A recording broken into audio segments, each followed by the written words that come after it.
आज हमारे साथ मौजूद हैं आरएसएस के सीनियर नेता और राष्ट्रीय मुस्लिम मंच के मार्गदर्शक इंद्रेश जी। आज अमरोहा में कौमी सम्मेलन का आयोजन किया गया है। इस सम्मेलन का क्या उद्देश्य था, इस बारे में हमें और ज़्यादा जानकारी देने के लिए हमारे साथ मौजूद हैं आरएसएस के सीनियर नेता और राष्ट्रीय मुस्लिम मंच के मार्गदर्शक इंद्रेश जी। आइए जानते हैं वे क्या कहते हैं। इंद्रेश जी, आज अमरोहा में मुस्लिम बहुल्य क्षेत्र है, यहाँ पर आज आप आए हैं, कौमी सम्मेलन का क्या उद्देश्य था? ऐसा है, भारत के विभाजन से पहले जो पाकिस्तान बांग्लादेश बना, ये सब भी भारतीय कहलाते थे, हिंदुस्तानी कहे जाते थे। विभाजन होने के कारण वो पाकिस्तानी हुए। पाकिस्तान का विभाजन होने पर एक हिस्सा बांग्लादेशी हो गया।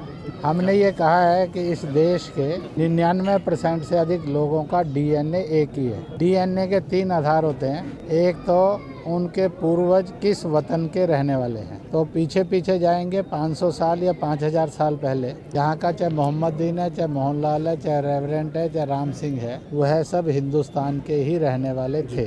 दूसरी बात, उनके पूर्वज जिस भी मजहब में आज हैं, पुराने समय में इनका यही दीन मजहब था कि अलग था, तो जाएंगे तो सबका दीन मजहब पहचान वह हिंदुस्तानी कहो, हिंदू कहो, भारतीय कहो, वो थी। तीसरी बात, जो रस्म रिवाज हैं, जैसे विवाह निकाह पर और ऐसे काम पर भात मामा देता है, आज भी दे रहा है। और यहाँ की एक रिवाज रही है और परंपरा रही है कि अपनी अपनी पूजा पत्ती पर चलो, दूसरे की पूजा पत्ती की ना निंदा करो ना दखल दो, बल्कि उसकी भी इज्जत करो, तो भाईचारा बना रहेगा। इसलिए भारत, भारतीय और भारतीयता, हिंद, हिंदी, हिंदू, हिंदुस्तानी, हिंदुस्तानियत, यह सर्व समावेशी है, जो सब फिरकों और उप फिरकों को भी स्वीकार करती है और सम्मान देती है। इसलिए ये मुल्क ऐसा ही बना रहे। इसी के साथ साथ एक बात पर और हुई कि मुसलमानों में ये भय पैदा किया गया सियासी पार्टियों के द्वारा, और वह ये आरएसएस, बीजेपी और इनसे जुड़ी संस्थाएं ये तुम्हें खा जाएंगी, मार देंगी, बुलडोजिंग करेंगी, बर्बाद कर देंगी। इस मुल्क में 6 साल और अटल जी की सरकार रही, अभी 7 साल से नरेंद्र मोदी की सरकार है। उस समय भी सूबों में सरकारें रही, आज भी सूबों में सरकारें हैं, यूपी में भी हैं। तो सबको उज्ज्वला गैस का लाभ मिला कि नहीं मिला? मुसलमानों को हाँ मिला है। सबको खाते के अंदर पैसा जमा हुआ? हाँ हुआ है। सबको शौचालय बनाने के लिए निधि मिली? हाँ मिली है। घरेलू लोन मिला है तो मिला है। और कहाँ कहीं कोई बुलडोजिंग हुआ, निकाल दिए गए, फेंक दिए गए, मारे नहीं गए, ऐसा भी एक भी घटना घटी है, बल्कि दंगा फसाद से मुक्त उत्तर प्रदेश और हिंदुस्तान बना है। इतना ही नहीं है, जो आतंकवाद और पाकिस्तान की गोलाबारी थी, उस पर भी बहुत बड़ा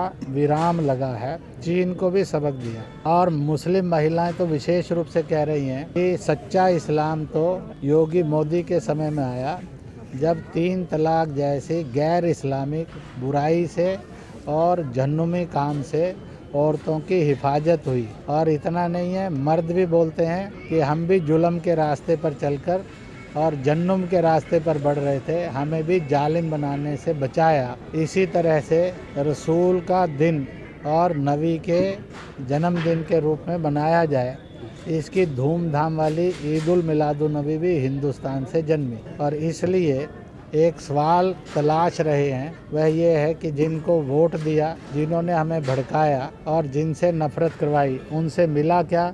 गरीबी, बेरोजगारी, अनपढ़ता, दंगे, फसाद, नफरतें, अल्पसंख्यकवाद, परायापन और गंदी बस्तियाँ, इसके अतिरिक्त कुछ नहीं मिला। जिनको हराया और नफरत की, उन्होंने हमारा बिगाड़ा कुछ नहीं। इसलिए क्यों ना हम इस बार ये सोचें कि बीजेपी को भी प्यार करेंगे और वोट देंगे। ऐसा एक माहौल धीरे धीरे चारों तरफ बढ़ता जा रहा है। ओवैसी की स्पीच से मुसलमान बहुत आहत है कि वह कहीं ना कहीं केवल नफरत के बीज बो रहा है। इसलिए हैदराबाद, तेलंगाना और आंध्र में हैदराबाद के कुछ वार्डों के बाद ओवैसी को पूरा नकार दिया है। वो बंगाल में घुस नहीं सका, असम में घुस नहीं सका। क्या आप मानते हैं कि वो सांप्रदायिकता की राजनीति करते हैं, देश में विभाजित करने की राजनीति करते हैं? केवल नफरत की, हिंसा की, कटुता की, विभाजन करने वाली सांप्रदायिकता की ही राजनीति करते हैं। अनेकों मुस्लिम संगठन है हमारे देश में, ऐसे में राष्ट्रीय मुस्लिम संगठन का गठन करने के पीछे क्या उद्देश्य है? ऐसा है कि मुस्लिम राष्ट्रीय मंच, इसके दो आधार हैं। एक आधार है कि वतन से हम हिंदुस्तान हैं, वतनियत से हम हिंदुस्तानी हैं, तहजीब से हमारी हिंदुस्तानियत पहचान है। और इसका आधार है कि मदीना शरीफ में सुलह होने के बाद रसूल की वह सुन्नत और हदीस जिस पे उन्होंने फरमाया कि जब मैं तन्हा और तनाइयों में, मुसीबतों में, खतरों में, झंझटों में होता हूँ तो हिंद की सरजमी की तरफ देखता हूँ, जहाँ मालिक ने 1,24,000 नबी पैगम्बरों में सबसे ज़्यादा अधिक नबी पैगम्बर भेजे। तो मालिक जिस धरती को नवाजता है, जब मैं उसको याद करता हूँ, उसकी तहजीब को, तो मुझे भी इल्म की रोशनी, सुकून की ठंडी हवाएं मिलती हैं। मुस्लिमों की आपने बात कही है, कहीं ना कहीं मुस्लिमों में एक डर है भाजपा को लेकर के, आरएसएस को लेकर के, कि वह अगेंस्ट रहती है हमेशा। क्या कहेंगे इस बारे में? ऐसा है, प्रमाण सामने है, फिर भी वो भयभीत हैं, तो उन्होंने अपना भय स्वयं निकालना चाहिए। इसलिए आज भी प्रश्न था और हमेशा रहा प्रश्न कि आपने जितने भय गिनाए हैं उनकी हकीकत ढूंढ लो। जब वो हकीकत ढूंढते हैं, उनको लगता है कि ये सब झूठे हैं, इसलिए वो उनसे बचें जो उनमें भय पैदा करके, गुमराह करके, बांटने और भड़काने की राजनीति करते हैं। जिस दिन वो उनसे दूरी बना लेंगे, उस दिन वो भय मुक्त होकर एक खुशी और खुशहाली वाली, तालीम वाली, तरक्की वाली ज़िंदगी जीने के हकदार थे, हैं और बनेंगे। आपने अभी ओवैसी जी का जिक्र किया। अनेकों पार्टियां हैं, सपा है, बसपा है, एमआईएम है, जो मुस्लिम हितैषी होने क्या दम भरती हैं। क्या ऐसे में आप मानते हैं कि अब तक, जब से देश आज़ाद हुआ है, जब से हमारे देश में निर्वाचन प्रणाली लागू हुई है, तब से मुस्लिमों को सिर्फ एक वोट बैंक के रूप में जो राजनीतिक पार्टियां इस्तेमाल कर रही हैं?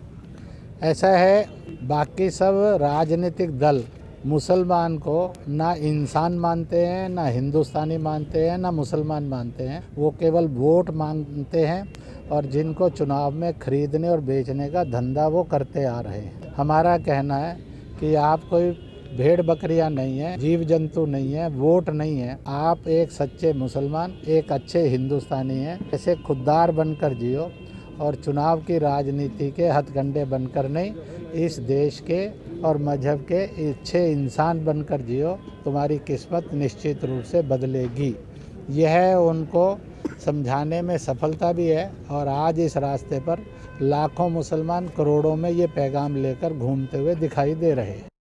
हमारे न्यूज़ चैनल के माध्यम से देश की जनता को आप क्या संदेश देना चाहेंगे, क्योंकि वर्तमान में देश के 5 स्टेटों में चुनाव है?